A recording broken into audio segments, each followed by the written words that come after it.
Okay, when they took her there, I learned that they were asking for her ID card, a student ID card, and I think because of the panic, the students could not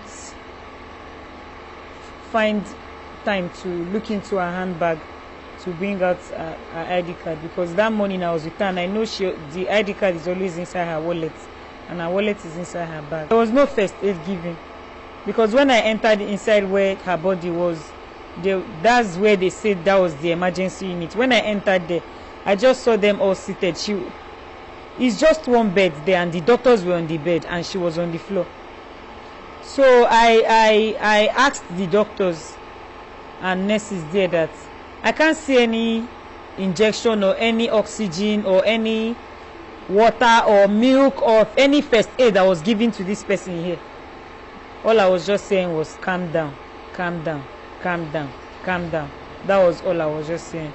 And I asked the nurse telling me to calm down, what about the one outside? What have you given to her? My younger sister, the last one that was with her when the thing happened, because he touched the both of them. Nothing was given, and I think it was that point they gave her Panadol. She was with it, Panadol and one other small tablet. I don't know what it is. She didn't even take it. She told them that they shouldn't worry, that it's already late, that she's okay, that she will go to our own private hospital. When I got there, they've already covered her. Then she was tied. There's this white rope, I can remember. She was tied from here like this, and I told the doctor that this is not right. Let me see her. They said no. I knelt down, I opened her body, I touched her body. I'm not a doctor, but I know when somebody is dead, they're supposed to freeze and be stiff.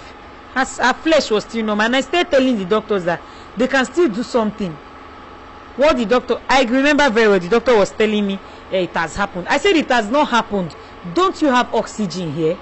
Or let's try and pump this girl's heart, that this girl is just unconscious. She was just lying like this. Her eyes were still open, her lips were still open. She was not stiff, like stiff that she cannot move, like when you kick her. She was just normal. I told the doctor that I'm not a doctor.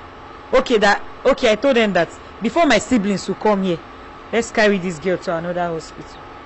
They said they cannot bring her the body, that students are too much, that the only thing is to take her to Lutz. And that was where we took her to. I didn't know it was mortuary we were going to. Nothing was conducted on that girl. Tell them they should bring the test or X-ray or anything they did to show that they knew actually what killed her. If not that the students told her that it was out of electrocution. They were attending to people outside safe. It was when I came, they just came inside to come and hold me. Normal sympathy. They were seated. To know that if you are trying to revive somebody that is unconscious, please, is there only one person that would do it? It was only one woman that was wearing hand gloves. That was the woman that took off Oluchi's clothes. The rest of them were just seated there. I said they were seated. Students were already making noise about it. They were already talking about it. So I met one man there outside when I was going to loot. The man said, well, I said I'm Oluchi's sister. I told the man that I'm taking her away to loot, that the doctors are saying I cannot keep her here. Of which I cannot leave her there because she was on the floor. That was how I carried her. No time. Carry her away. The next day, when I heard lectures were still on, I was shocked. I said, the Dean of Student Affairs, and I think the assistant Dean was there that night in the clinic. They were at the mortuary with me. The Dean of Student Affairs, they were there. They even came to the mortuary. So when I heard, I was like, but these people are authorities from UNILAG. They should know that this is not right, and this is an act of negligence on two parts. Not just the wire. After the wire, the school again on their own part did not treat her. So we're talking about two negligence now, and lecture still went on. I was bittered. I was very unhappy. UNILAG is one of the oldest schools in this country, and I believe that there are provisions they make for students that they pay as their tuition fee and others. I think the government should be able to make provisions that when somebody is being rushed for an emergency, the need for hospital card, identity card or something, doctors should try and revive that life first. Then they can hold the patient till when they come for the body. As a government, they should make allocations for intensive care units in school hospitals, because trust me, that intensive care unit I saw for emergency is just 2 ceiling boards. Like I said, Oluchi's body already took one part of the room.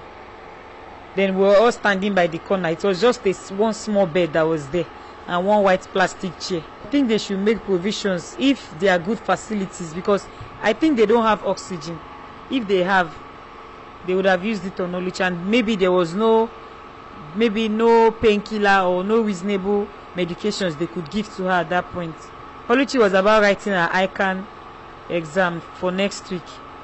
The textbook was in that same bag when that thing happened.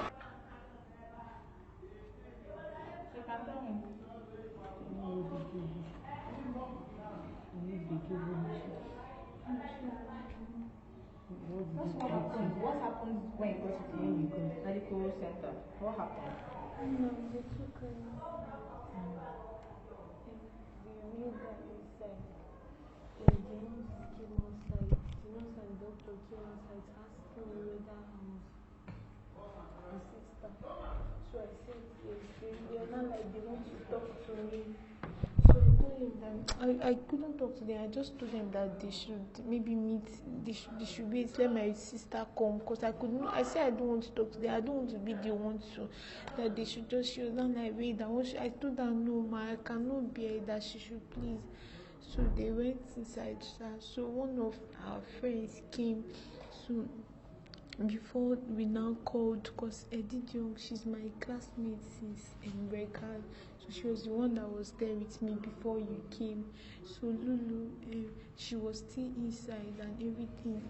They were there. People were coming outside shouting that maybe, I guess the doctor had already passed the news that she has passed on and things like that. But I didn't answer them. I was just outside there praying. When we got to the mortuary, because I was the one alone with one nurse and the driver, when we drove in with the ambulance, they asked us for, in fact, before we drove in, they asked us what did we be. They said the body is from UNILAG.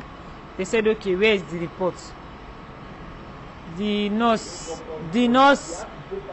brought out one paper and showed the mortician, what do they call them? And the guy was not telling the woman something that I did not hear because I was on phone. So when I went close, the nurse was trying to calm the guy down. The guy now said, we will not accept this body, that they should go and bring a valid report from the doctor that confirms this body dead before they will put out that this is somebody's child. That was the last thing. And I went to the nurse. I was like, ma, what is it? The woman said, I will not understand. There is something medical. So these are things that I want those doctors and the nurses on duties to talk about, because I'm not a doctor, I don't know. But for a mortuary attendant to be telling you, people that are just bent on making their own money, they don't even want to carry the body.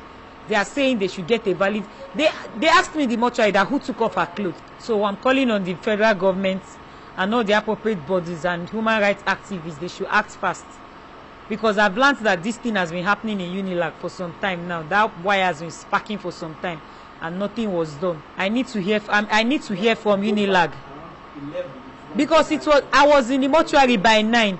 It took them 2 hours to go to UNILAG and come back to get a doctor's report before they wheeled that girl inside.